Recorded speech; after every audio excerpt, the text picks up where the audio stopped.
Hi, this is a Technology Ridecast. I'm Mark Farley, and our special guest this morning is Marc Carlson. How you doing, Mark? I'm doing good, Mark.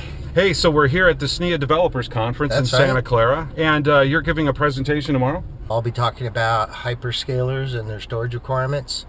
Yeah, so when you're talking hyperscaler, are you talking about servers, drives, the whole thing? We're talking about big cloud? We're talking about customers, right, that are building data centers. They build data centers with a specific app in mind or a specific service they want to offer their customers.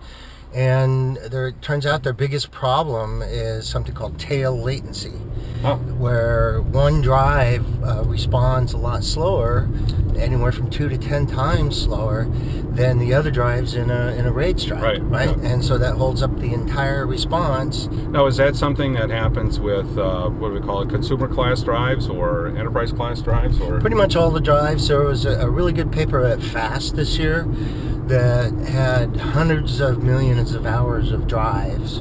They showed that this is happening anywhere from 1.5% to 2.5% of the time, which means, 1 out of every 100 Facebook customers gets a slow response to a like or whatever. They have some ideas on how drive manufacturers could improve on that tail latency, and some of those are making their way into standards as well. NVMe Express, T13, T10. So I'll talk about that in my talk tomorrow. So that's interesting. Is tail latency something that happens with flash drives as well as spinning disks? Oh yeah. And you don't really know what causes the tail latency, but sometimes background tasks will, right?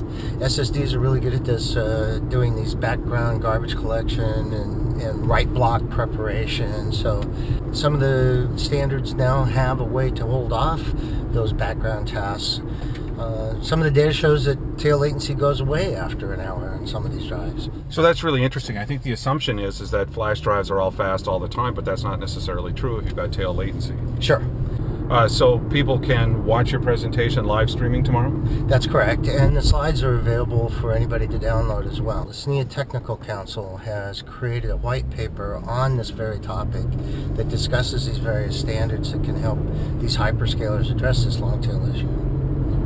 This is terrific. Thanks for coming on. Sure. Yeah, people should check this out tomorrow. Absolutely. Yeah. Thanks, Mark.